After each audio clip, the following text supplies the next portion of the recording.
thank Ralph. You know, the dog issues in the neighborhood are never perfect.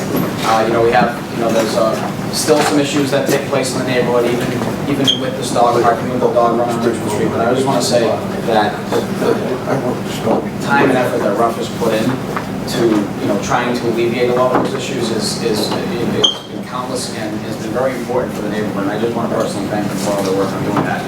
And there wouldn't be this dog park wouldn't be in existence if it wasn't for Ralph's advocacy and making sure that there are a lot of good, positive dog owners.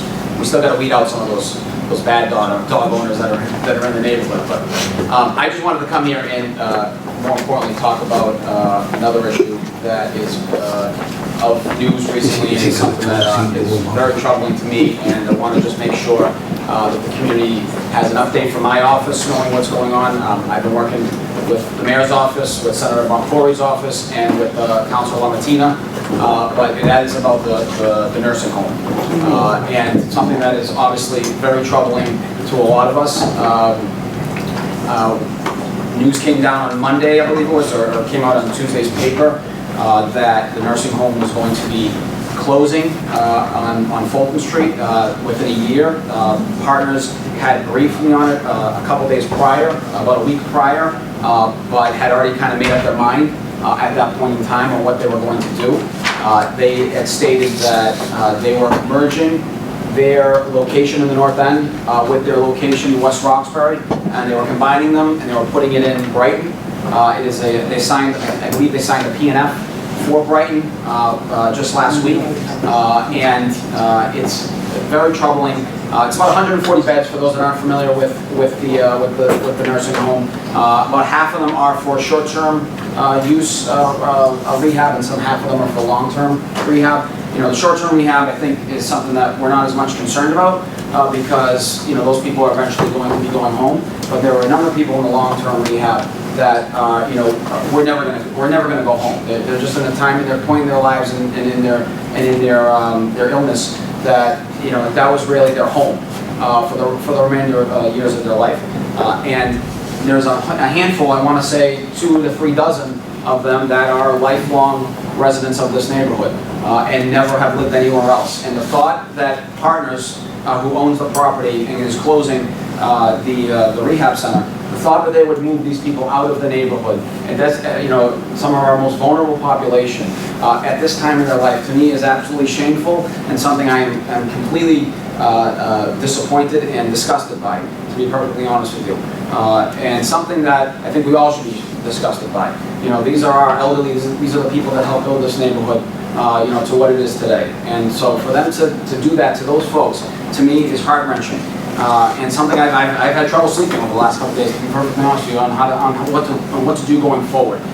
Because the fact remains is that this is a private company doing private business, and it's hard for anything, any of us to try to intervene or interfere with a private company making a private decision. We're trying to put pressure on them. We've been talking with them, but it is very challenging because of those circumstances. Most importantly, I've been trying to talk with many of the families individually. I've had some success reaching some. I haven't been able to get to everyone, and just trying to make sure that these families know that they have the community support, not just from myself, but from the mayor, from the senator, and from the councilor, in terms of what to do going forward on how to proceed. I don't know, I don't have all the answers on exactly what's going to happen and how that's going to play out, but I can commit to you from all of us that that we are 100% committed to making sure that they, if we have to move them, if that at the end of the day that is the final decision by Partners to do that, then we will make sure that they go in a place which is as convenient as possible for some of those families. Some of these family members don't have cars. They don't have an ability to get to to visit their loved ones, and this was why it was so convenient for them to be living in the North End and staying in the North End. And so there's that part of the train, or that train line that we're dealing with right now. On the other side, another rail that we're dealing with is what to do with the building. And I can commit to you, from myself and I think from everyone else here, that we are going to fight every tooth and nail to make sure that that is not high-priced condo developments. And that is something that is going to go back to the community. Whether that be for, it is our belief that it should be for seniors, how that plays, in terms of what that is, whether it's for senior housing, for senior living, for assisted living. I don't have those answers right now, but we are working, me and my staff are working diligently on trying to figure that out. We know there is stuff in the deed that restricted. We know that there's stuff, that in terms of if it is not a nursing home, what happens to it and what has to go to it. There are restrictions there, and we are going to make sure that that is, whatever happens, that stays that way, and that if it's not going to be a nursing home, that it's going to be something for the seniors in our community. Again, going back to it, on how important the elderly is to the lifeblood of our community. My office is more than available to talk about this at any point in time. I've been on the phone the last 4 days nonstop, talking to a lot of people. I'm open to suggestions and conversations about that. I look to the people that have been doing this, that were there, that put this building, I go back to them and say, like how we got it there. I want to make sure that, the historical perspective of that building is important, and I lean on those that know the knowledge of how that took place at one point in time, and I look forward to working with everyone. We need to rally behind this. This is important, not just for these people that are living there, but for the future of that site as well. So please, do whatever you can to be helpful. I don't know if we're going to do some public meetings legally, because they did not close the center, or close the facility. They merged it. By quote unquote merging it, they actually avoided the ability to have public meetings. That is an outlet that they avoided because of that, and that was something that we just learned, within the last couple of days. But that doesn't mean we can't publicly, state our case, and make sure that we are heard. So please join me in doing that, and I look forward to working with you. I don't really have anything else further to say. I'm open to conversation. I'm open to a question or two, but I don't have all the answers, and I'm still trying to figure them out myself.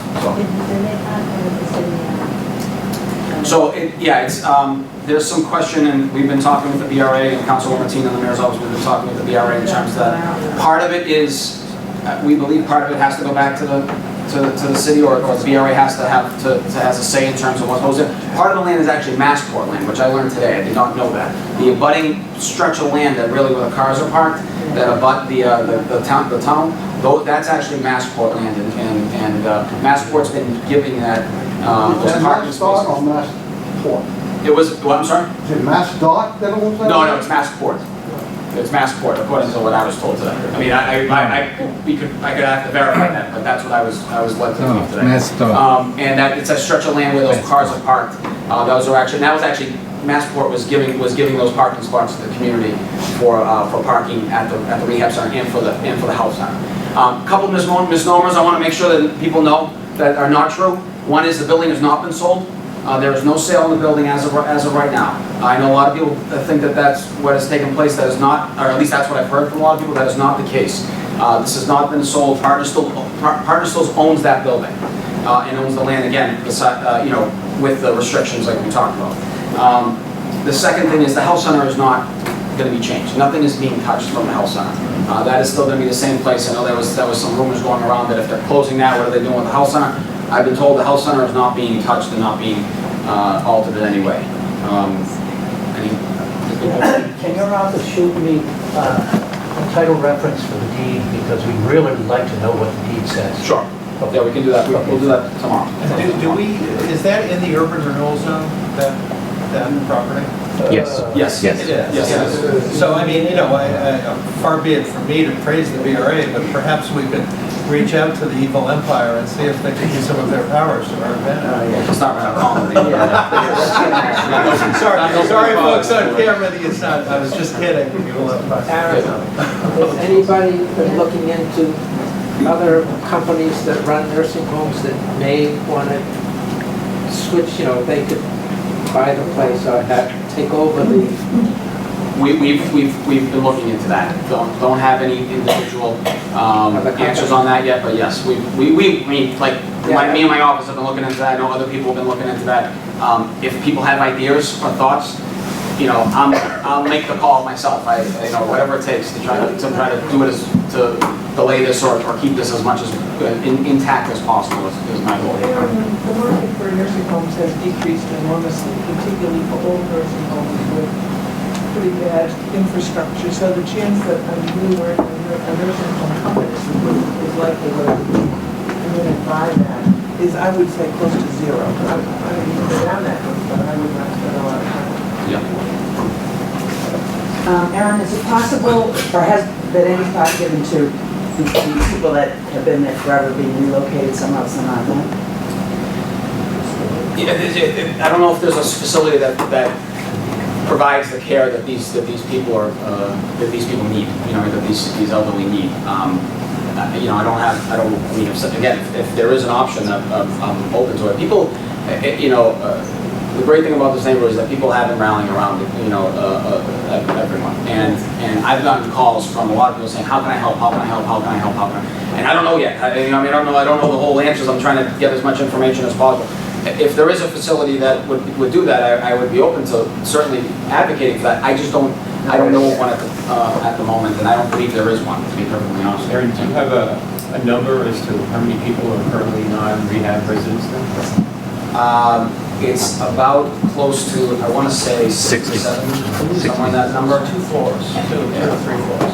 Yeah, so the total thing is 4 floors. It's 140 beds. There's about 30 beds that are empty at the moment, so it's about 110 beds. And so I want to say maybe close to 60, somewhere in that range. I can get those exact numbers, but it's nearly half, if not a little more than half, are long-term. First floor is mainly meeting rooms and common facilities. The upper 3 floors are residential. Floor 2 is short-term. Floor 3 and 4 are long-term. Now, the nursing home sector, as we discussed once before, it's a very highly regulated sector, particularly in this Commonwealth.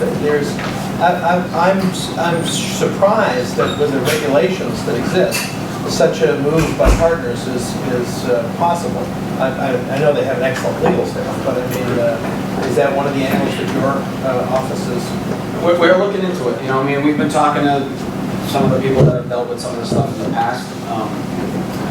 But the idea that they're merging is what I believe to be gives them the leeway to have to be able to do this in the manner that they're doing it. Have you talked to partners and find out what their intentions are with the property?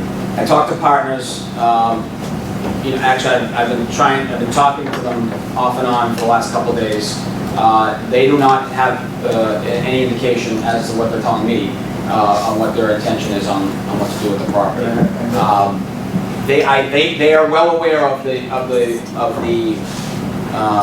deed challenges and the restrictions on the property. They're well aware. Obviously, they have a great, as you said, they have a pretty high-priced legal team. I'm sure figuring that out. But and so they're aware of potentially what their options are. But they haven't decided or said anything on what they're going to do. This is a year that they're giving everyone a year to try to figure out what's going to happen before they close it. I find it unconscionable that they would do this to some people, in this manner.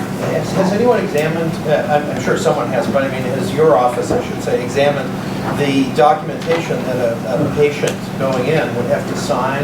And the families would have to sign. It's a major contract, and particularly if you're not Medicaid paid, you have to commit a lot of money, and then ultimately Medicaid takes over. But in all of that contract that's signed, the fact that there is nothing that stipulates that you just can't be moved like a chess piece, it seems unusual that if you go back 20 years, you wouldn't find some variation of that contract that might have something that might grandfather at least a couple of those people, and that might be an anchor that could keep us. I have not. The Medicaid rules has changed so much. I think Jimmy Louisi from Nelson wrote a good synopsis in Matt's blog, most recent update on this. And I work with someone on healthcare. Medicaid rules have changed so much that it's really they could transfer patients because there's no contract tying them to a specific facility, especially those at the. But if they're pre-Medicaid folks, there's no private payers, there's usually maybe about 4 or 5%. So a lot of these people have dementia and Alzheimer's. And if I can make a recommendation, I'm not speaking of work fan, but if people know, we know a lot of people who live in those facilities, we know their families, there's some we don't. And if you do know, contact Aaron so we can reach out to these people. I know he's trying to reach out to as many families as possible. I mean, we have our best friend's grandmothers in there, 3 of our friends' grandmothers. So that would be helpful to his office, I think. I mean, yeah, this, to Jason's point, this touches a lot of us because it's not just, you know, my grandmother, it's not my grandmother, but it's one of, like I said, it's one of my best friend's grandmothers, it's a bunch of my oldest friends' grandmothers are in there, or mothers in there. And, you know, I know that trickles out to a lot of people in the neighborhood are dealing with are feeling the same way about this. And so, you know, I share with you in that grief and that disgust in reality on what we're dealing with. So you don't, no, you may want to, I'm just looking something up now, and Medicare rehab centers are long-term facilities, are given star ratings by Medicare. And they go from 1 to 5. And I'm looking at the ratings for that nursing facility right now. This particular date is 2.6. Now, I don't know if that's the most recent one that they have, but 2.6 is just fine. I mean, Partners is saying, Partners has been saying that they're bleeding money on the building, and they say it's in bad shape. It's an old building. I mean, if you've ever been in there, it's pretty old. But that's not the story. No. But I mean, I'm just giving you what some of the scenarios what they've been talking about, and that they've stated that, you know, if it wasn't bleeding as much money as it was, that they would be much more willing to try to keep it out long term. But it's not financially feasible. I question some of that myself. I'm not sure that would be honest. The way it should be money is by having several real private pay patients who are there for a while, and they cross-subsidize the Medicaid patients. Or the short-term rehab patients subsidize the Medicaid patients. So if they don't have a lot of short-term rehab, and you said it's less than 50%, and 30 empty beds or whatever it was, and they don't have a lot of private pay patients for a long period of time, it'd be very hard not to believe. I don't know. Well, no, they were when they were full, and they've been slowly, you know, taking this number down over time, and you know, but when they were at full capacity, it was virtually 50-50, you know, short term versus long term. And I would just add the short-term rehab facility where my mother rehabbed several times was really good.